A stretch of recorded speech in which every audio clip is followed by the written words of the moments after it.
આપનું મંતવ્ય ન્યૂઝની એક વિશેષ રજૂઆત વાનગી શોમાં. ટાઇટલ સ્પોન્સર્ડ બાય એલજી બાંધાની હિંગ, essence of authentic test since 1894, કો પ્રેઝન્ટેડ બાય મધર્સ રેસિપી પ્રાઇમનો સ્વાદ. તો દર્શક મિત્રો, કાળઝાળ ગરમીથી રાહત મળે એના માટે ઠંડુ પીણું આપણે ઘરે બનાવી શકીએ એની રીત તો જોઈએ આપણે, પણ હવે જે બીજી વાનગી આપના માટે લઈને આવ્યા છે એ વાનગીનું નામ છે ટાઈમપાસ. હવે તમને આ વાનગીનું નામ સાંભળીને આશ્ચર્ય થયું હશે, હસવું આવ્યું હશે અને એવું પણ થયું હશે આ વાનગીમાં એવું તો શું હશે, લાગ્યું ને ઇન્ટરેસ્ટિંગ? તો ચાલો વધુ વાર નથી લગાડવી અને આપણા મહેમાનને જ પૂછીએ કે આ વાનગી વિશે થોડું જણાવો તમે. ટાઈમ પાસ એટલે નામ જ એટલું ઇન્ટરેસ્ટિંગ છે. એ વડાપાઉં અને દાબેલી ટાઈપની જ રેસીપી બનશે, પાઉંમાંથી જ બનશે અને આ સુરતનું બહુ ફેમસ સ્ટ્રીટ ફૂડ છે જે આજે આપણે આપણા રસોડે બનાવીશું. બિલકુલ, તો ચાલો કરીએ શરૂઆત. સૌથી પહેલા તો ઇન્ગ્રેડિયન્ટ્સ જોઈ લઈએ. હા, ઇન્ગ્રેડિયન્ટ્સમાં આપણે આ મિક્સ વેજીટેબલ લીધા છે. એમાં કેબેજ, કાકડી, કેપ્સિકમ, ઓનિયન અને ટોમેટો. અત્યારે આપણે આ 5 લીધા છે, પણ આપણે આપણી ચોઈસના કોઈ પણ વેજીટેબલ એમાં એડ કરી શકીએ. લાઈક બીટરૂટ છે કે કંદ છે, ફ્રેન્ચ બીન્સ છે, આપણને જે ભાવતા હોય એ બધા આપણે આમાં એડ કરી શકીએ. અને એની સાથે આપણે લઈશું પાઉં, wafer, chilli flakes, oregano, chaat મસાલો, કોરિએન્ડર અને સાથે આપણે બીજા સોસીસ લીધા છે. એમાં છે mayonnaise, tandoori mayo, pizza sauce, tomato ketchup, red chilli sauce અને ગ્રીન ચટણી. ઓકે, તો ચાલો કરીએ. આપણે પહેલા એના માટેનો મસાલો બનાવીશું. એના માટે આપણા જે આ મિક્સ વેજીટેબલ છે એ આપણે એક બાઉલમાં લઈ લઈએ. આપણે ગ્રીન ચીલી પણ 2 ગ્રીન ચીલી ઝીણા ઝીણા સમારીના વેજીટેબલમાં જ મિક્સ કરી લીધા છે. હવે એની સાથે આપણે ઉમેરીશું 1 ચમચી ઓરેગાનો, 1.5 ચમચી જેટલા ચીલી ફ્લેક્સ છે,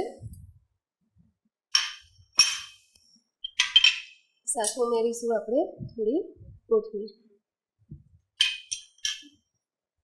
એની સાથે લઈશું મેયોનીઝ. બહુ સરસ ચીઝી રેસીપી બનશે આપણી.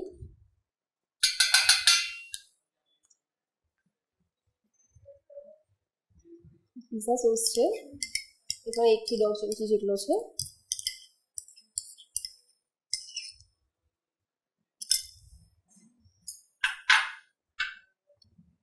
તંદૂરી મેયો છે એ પણ આપણે 1 ચમચી એમાં ઉમેરી દઈએ.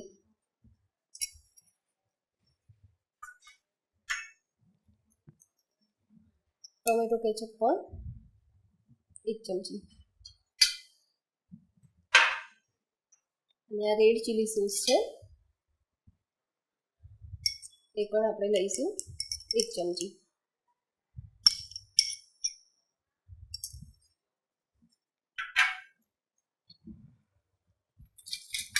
એમાં આપણે ઉમેરીશું સ્વાદ મુજબ મીઠું. જે આપણે બધા સોસીસ ઓલરેડી સોલ્ટી છે એટલે મીઠું ઓછું જોઈશે. અને આપણે સરસ મિક્સ કરી લઈએ.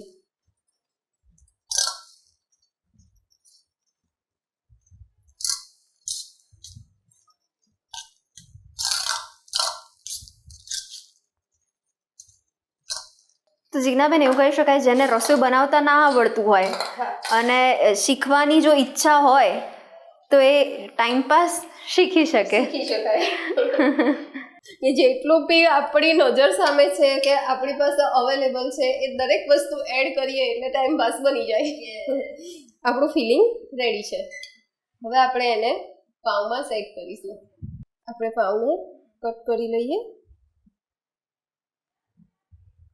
આવી રીતે. સેમ એવી જ રીતે આપણે બીજું પાઉં પણ કટ કરીને રાખી દઈએ.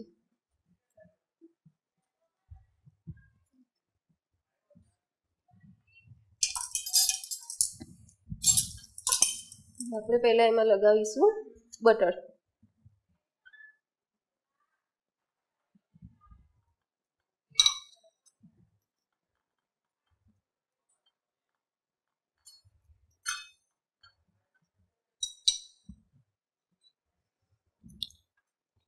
એની સાથે આપણે લગાવીશું થોડી ગ્રીન ચટણી.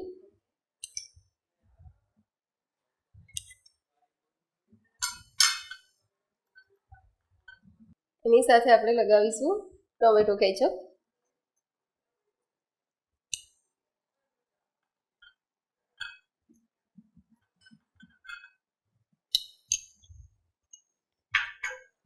હવે આપણે આપણું જે ફિલિંગ છે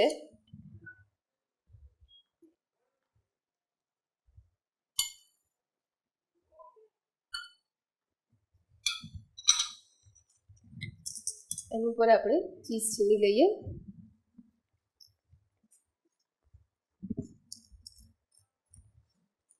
અને એક એવી વાનગી ને કે જો ઘરમાં બાળક હોય તો એને પણ તમે પાઉં આપી દો ને એની ઉપર ચટણી લગાડવા બેસાડી દો ને તો પણ આરામથી એ કરી શકે એવી આ એનો વાનગી. ટાઈમ પાસ પણ થાય અને આપણી ટાઈમ પાસ વાનગી રેડી પણ થઈ જાય. અને આ ટાઈમ પાસ ખાવાની સાથે સાથે બધા વેજીટેબલ્સ પણ ખાઈ લે.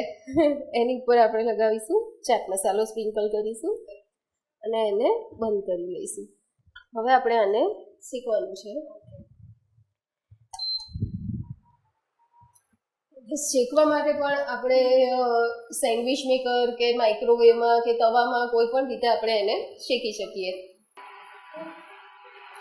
તો Jignaben as a cooking expert તમે મેજિક ટિપ્સ તો આપતા જ હોવ છો, તો હવે આ વાનગીમાં પણ તમે દર્શક મિત્રોને શું ટિપ્સ આપવા માંગશો? આ વાનગી માટે ચીઝનો ભરપૂર ઉપયોગ કરવાનો છે એટલે આપણું ટાઈમ પાસ ખૂબ જ ટેસ્ટી બનશે. ઓકે, હવે આપણે આપણા ટાઈમ પાસ પાવને શેકી લઈએ. એના માટે આપણે બટર લઈશું 1 ચમચી.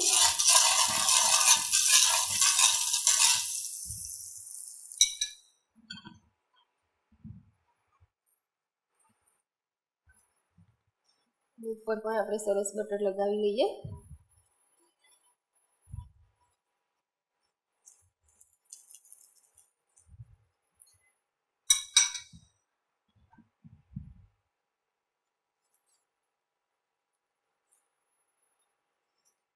આપણે સરસ ફિલિંગ સેટ કરીને એને બંને સાઈડ થોડું કડક ક્રન્ચી શેકીશું.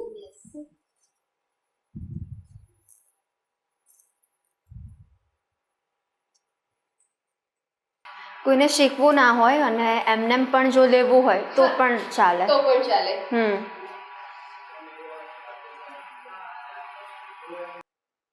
અને પાઉં છે એટલે બધાને ભાવે જ. ઇવન કોઈને પાઉં એવોઇડ કરવા હોય તો આ આપણે બ્રેડમાં પણ બનાવી શકીએ. અને બ્રેડ પણ એવોઇડ કરવી હોય તો આપણે એને રોટલી કે ભાખરીમાં પણ પીઝાની જેમ ભાખરી પીઝા છે એવી રીતે પણ એને બનાવી શકીએ.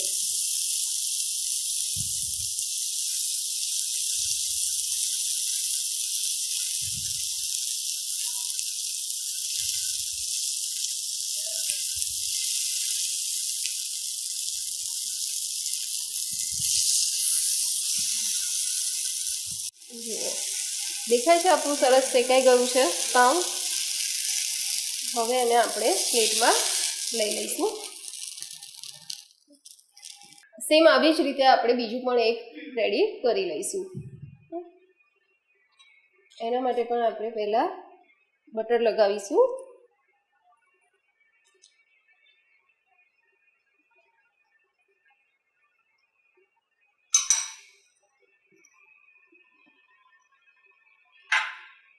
ગ્રીન ચટણી.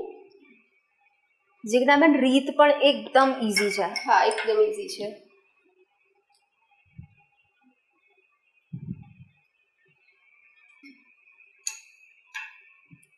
અને ગ્રીન ચટણી પણ આપણને ઉનાળામાં ઇઝીલી કોથમીર ના મળે તો વિન્ટરમાં જ્યારે મળતી હોય ત્યારે જ આપણે એનું પ્રીમિક્સ ગ્રીન ચટણીનું જ પ્રીમિક્સ કરીને આપણે ફ્રીજમાં રાખી શકીએ.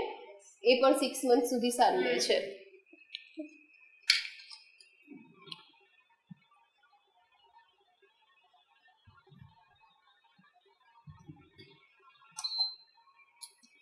આપણે ચીઝ. કોઈને વેજીટેબલ્સ ભાવતા હોય તો એકલું આપણે જે સ્ટફિંગ પણ જે મસ્ત મજાનું રેડી કર્યું છે ચીઝવાળું ક્રીમી એકદમ, એ પણ મજા આવે. હા, એ પણ એઝ અ સલાડ આપણે ખાઈ શકીએ કે કોઈ ડાયટ પર છે તો એ આ ટાઈપનું સલાડ બનાવી શકે. સલાડમાં પણ ચેન્જ મળી જાય.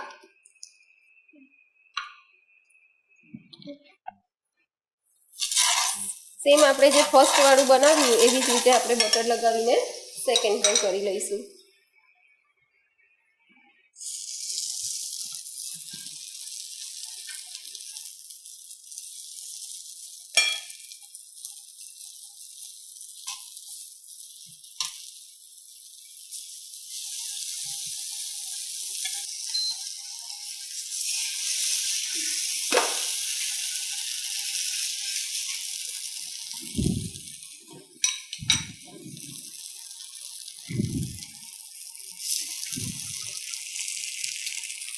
કૃતિ, હવે આપણે એને ફરીથી ખોલીશું અને એમાં આપણી જે આ પોટેટો ચિપ્સ છે એ એડ કરીશું. આજે આપણે પૂરેપૂરો ટાઈમ પાસ કરીએ છીએ. તો જિજ્ઞાબેન, આવો ટાઈમ પાસ ખરેખર કરી શકાય. હવે આપણે એને સર્વિંગ પ્લેટમાં લઈએ.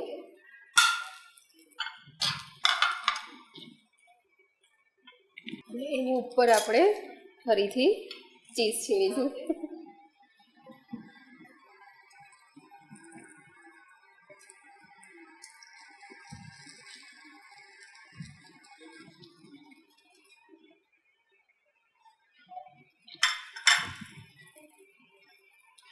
એની ઉપર આપણે ચાટ મસાલો સ્પ્રિંકલ કરીશું અને થોડી કોથમીર.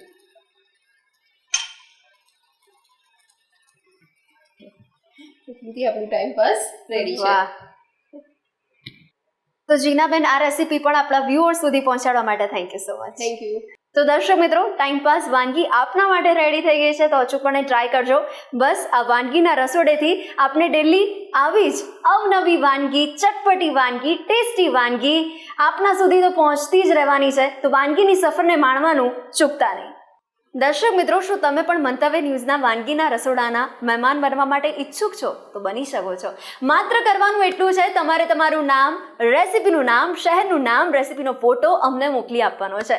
અમારી ટીમ આપનો સંપર્ક કરશે. અને હા, અત્યારે ટીવી સ્ક્રીન પર તમે જે નંબર જોઈ શકો છો તેના પર કોલ કરીને તમે એડવાન્સ રજિસ્ટ્રેશન કરાવી શકો છો. તો કોની રાહ જુઓ છો? આજે જ કરાવો રજિસ્ટ્રેશન અને બનો વાનગીના રસોડાના મહેમાન. દર્શક મિત્રો, મળીએ છીએ આપણે નેક્સ્ટ એપિસોડમાં. વાનગીની સફર માણીશું, પણ હાલ મને રજા આપશો. ટાઇટલ સ્પોન્સર બાય એલજી બાંધાની હિંગ, essence of authentic test since 1894, કો પ્રેઝન્ટેડ બાય મધર્સ રેસિપી, પ્રેમનો સ્વાદ. નમસ્કાર. ટાઈમપાસ બનાવવાની સામગ્રી: પાઉં, કોબીજ, ટામેટાં, કાકડી, ગાજર, ડુંગળી, મીઠું, chilli flakes, oregano, pizza sauce, mayonnaise, tandoori mayonnaise, tomato sauce, butter, cheese, green ચટણી અને ચાટ મસાલો.